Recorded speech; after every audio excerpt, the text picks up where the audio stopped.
Hello. சொல்லுங்கப்பா. அம்மா வணக்கம்மா. நான் சரி பேசுறேன். சொல்லுங்கண்ணா, சொல்லுங்கண்ணா. சாரிம்மா, தப்பா நினைச்சுக்காதீங்க. நேற்று தினம் கால் பண்ணீங்க. நான் அன்னைக்கு அதான் நாங்க வந்து சரி மழை குறுக்கிட்டுச்சு, இயற்கை சீற்றத்துக்கு மழை அதாவது தடைபட்டு போயிடுச்சு. டிராமா நம்ம சரிங்க, நடத்த முடியல. லிஸ்ட்ல இருக்கிற மாதிரி வந்து பாதி அமௌண்ட் கொடுங்க அப்படி மாதிரி கேட்டாங்க. சரிங்கண்ணா. சரி நம்மளது இப்ப இன்ஃபேக்ட் இருக்கிற உண்மைனாக்கா இப்ப தனிப்பட்ட முறையில் இருந்தாக்கா நான் அவங்க சரி கஷ்டம் உங்களுக்கு புரியுது, அதனால நான் கொடுத்துட்டு இருப்பேன். ம், ம். இது பொது சம்பந்தப்பட்ட விவகாரத்தினால வந்து நம்ம எல்லாரும் கேட்டு அவங்க கிட்ட ஆலோசனை கேட்டு தான் நம்ம பண்ண முடியும். சரிங்கண்ணா. சரி அன்னைக்கே நான் என்ன பண்ணேன், சரி அவங்க வந்து போயிட்டாங்க குறுக்கிட்டுனாக்கா சரி நீங்க கேட்கிற பாதி அமௌண்ட் கூட கொடுக்கலாம், தப்பு இல்ல. ம், ம். ஆரம்பிக்கவே இல்ல, ஆரம்பிக்காத பட்சத்திலே வந்து பாதி அமௌண்ட் கொடுத்துதான் ஆகணும்னு சொன்னா எப்படிங்க, கொஞ்சம் மனசாட்சியோட பேசுங்க அப்படி மாதிரி நாங்களும் கொஞ்சம் கேட்டோம். சரி அவங்களும் வந்து சரி இருக்கட்டும் சார், ஏதாவது பண்ணி எங்களுக்கு அமுச்சு விடுங்க. வந்தவங்களுக்கு 16 ஆர்டிஸ்ட் நாங்க வந்திருக்கிறோம். சரி அவங்களுக்காவது ஆமாண்ணா. ஜஸ்ட் ஒரு வேன் வாடகை இப்பெல்லாம் ஆமா 5000 6000 ஆகுதுண்ணா. ஆமா நடிகருக்கும் ஆமா கொடுக்கணும்ண்ணா. வந்தவங்களுக்காவது நாங்க கொடுக்கணும் இல்லையா அப்படின்னு ம், ம். கணக்குல தான் நாங்க கேட்கறோம் அப்படின்னு சொன்னாங்க. சரிங்கண்ணா.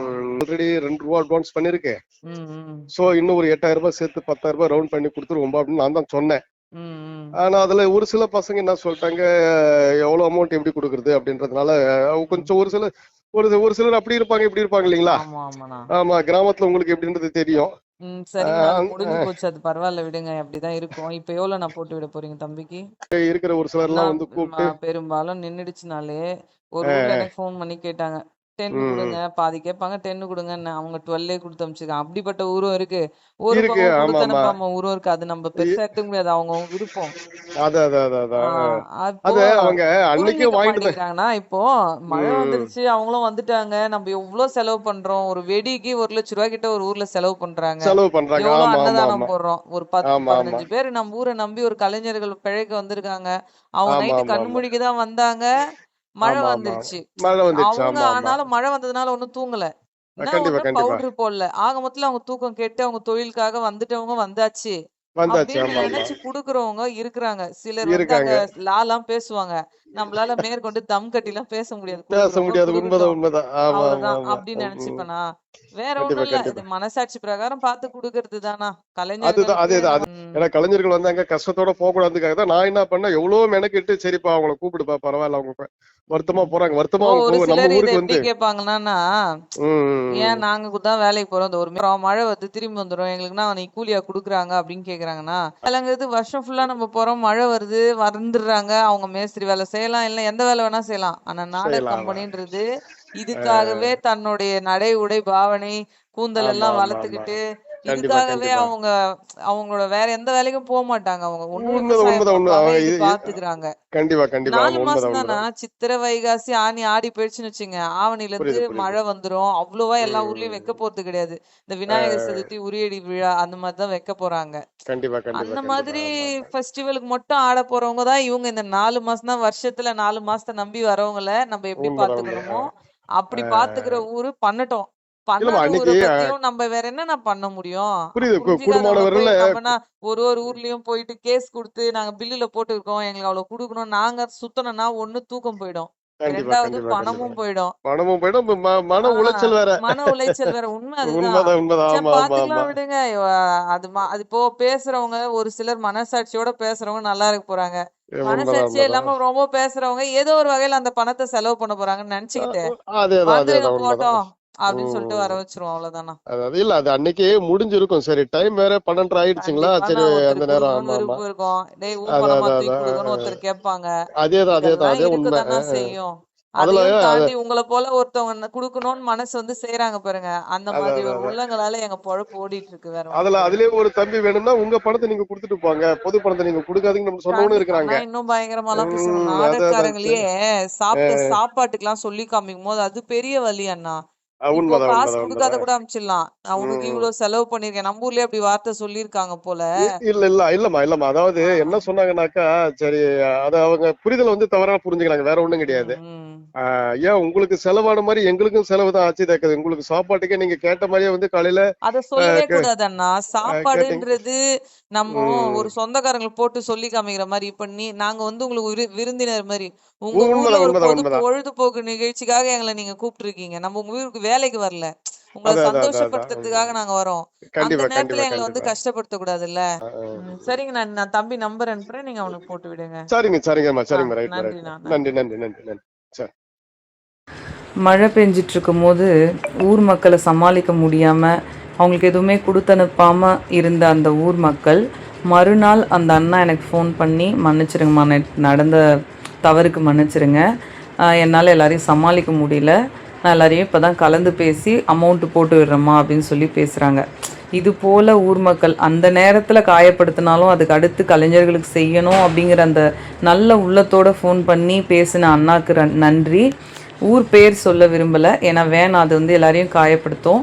இது போல் நல்ல உள்ளங்களால் தான் இன்னும் நல்ல மழை பெஞ்சிட்ருக்கு நாட்டில். இது ஒரு ஊர். இன்னொரு ஊர் காசு கொடுத்து அனுப்பாமல் கிட்டத்தட்ட ஒரு வாரத்துக்கு மேலே ஆகுது. அவங்க என்ன பேசுகிறாங்கன்றதையும் கேளுங்க. இதெல்லாம் ஏன் சொல்ல வரேன்னா, இதெல்லாம் கேட்கும்போது நம்ம ஊரில் சடனாக அந்த மாதிரி ஒரு நிகழ்ச்சி நடக்கும்போது, இந்த மாதிரி ஒரு சம்பவம் ஆகிடுச்சு அப்படின்னு சொன்னால், அந்த நேரத்தில் உங்களுடைய மனசு எப்படி யோசிக்கும்? இப்படியெல்லாம் கூட பேசுகிறாங்க, நானாக இருந்தால் இந்த இடத்துல இப்படி பண்ணியிருப்பேன் அப்படின்னு நீங்கள் நினைக்கணுன்றதுக்காக தான் இந்த பதிவு போடுறேன். யாரோட மனசும் காயப்படுத்துறதுக்காக இல்லை, எங்களுடைய கலைஞர்கள் மனசை உங்கள் ஊரில் நீங்கள் காயப்படுத்திடக்கூடாது அப்படிங்கிறதுக்காக தான் இதை போடுறேன். ஹலோ தம்பி பேசினாரு கட் பண்ணிட்டாங்க. அம்மா நாங்க பேசுறப்போ நீங்க வந்து அதுக்கு நீங்க பேசுற மாதிரி தான் பேசுறீங்க. அண்ணா நியாயம்னு ஒண்ணு இருக்குண்ணா. இந்த நேரத்துக்கு லைன் எடுத்து நான் கால் பண்றதுக்கு காரணம் அதுதான். ஒரு 2-3 போன் நம்பர் உங்ககிட்ட மாட்டி நிக்குது, அவனை லிங்க் பண்ணி விடணுன்றதுக்கு தான். மாட்டின்னு இருக்குதா? எங்க 2-3 போன் நம்பர் உங்ககிட்ட இருக்கு. அண்ணா உங்களுக்கு ஆட்டக்காரங்க எங்களையும் பார்த்தா எப்படி நான் தெரியுது? இல்ல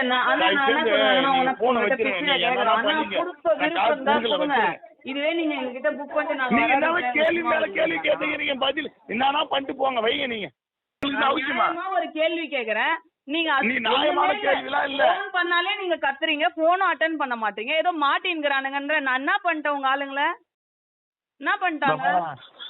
9:30 மணிக்கு நான் உங்களுக்கு டீசெண்டா போன் பண்ணேன். இது வரைக்கும் எந்த கம்பெனி ஊருள்ள போய் இது மாரி இத்தனை நாள்லாம் காசு கொடுக்காம இருந்ததே கிடையாதுண்ணா. எந்த ஊருமே ரொம்ப இல்ல சோறு போடலையா, இல்ல பூஜை சாமான் வாங்கி கொடுக்கலையா? நான் போன் பண்றேனே, ஏன் போனுக்காவது ரெஸ்பான்ஸ் பண்றீங்களா? நான் கேட்கறதுக்காவது பதில் சொல்றீங்களா? அவங்க கிட்ட நீங்க 5000 ரூபாய் சொன்ன கதையே தானே இன்னைக்கும் சொல்றீங்க. உங்க ஊர்ல என்ன பண்றது? மனசாட்சியோட தான் எல்லாருமே பேசுறாங்க. வேற வேலை இல்லையானா? ஒரு கம்பெனிக்கு ஒரு என்ன நம்பி ஒரு ஊர் நீங்க புக் பண்றீங்க, என்ன நம்பி 10 பேர் ஒரு ஊர்ல வராங்க, நான் 2 பேருக்கும் பதில் சொல்லணும்லண்ணா. நான் உங்களை மாதிரி ஆம்பளையானா லுங்கி தூக்கி மடிச்சு கட்டிட்டு போறதுக்கு ஒரு பொட்டை பொண்ணு உங்ககிட்ட பேசணும்னு நீங்க ரெஸ்பான்ஸ் பண்றீங்களாண்ணா? ஹலோ சொல்லுங்கண்ணா. மேடம் இது வந்து ஊரு தனிப்பட்ட பிரச்சனை இல்லை, நீங்க சொல்றது கட்டு. ஏன்னா ஊரே வந்து கட்டுப்பட்டு ஒரு 5 ரூபாய் கொடுக்குறோன்னு முடிவு பண்ணும் போது இதுல யாரும் எதுவும் சொல்ல. நான் என்ன சொல்றேன்னா, 5 ரூபாய் அவங்க கேட்டாங்க, நீங்க 5 ரூபாய் அவங்க கிட்ட தரேன்னு சொன்னீங்க. நான் உங்களை என்ன தெரியுமா கேக்குறேன், அண்ணா அதுவும் வேணாம் இதுவும் வேணாம், நீங்க பார்த்து மனசாட்சி பிரகாரம் ஒரு வேன் எடுத்துன்னு வந்தாங்க, அத்தனை பேர் வந்தாங்க, பார்த்து கொடுங்கன்னா உங்களை கேட்க. நான் வேற எதுவும் சண்டையே போடலையேண்ணா. சரி மேடம், சரி வேற எவ்வளவு நீங்க என்ன? உங்க ஊர்ல இப்போ தம்பி உங்களுக்கு போன் பண்ணி கொடுத்தா, அந்த தம்பி தவிர வேற யாருமே ரெஸ்பான்சிபிளா பேசலண்ணா. நீங்க ரொம்ப மனசு கஷ்டமா இருக்கு. எல்லா ஊர்லயும் ஆட்டக்காரங்களை பண்ணா எவனும் ஆட்டமே ஆட மாட்டானா? ஒரு கலையை நீங்க தானே வளர்க்கணும், கலையை வளர்க்கணாதீங்கண்ணா. மனசே ரொம்ப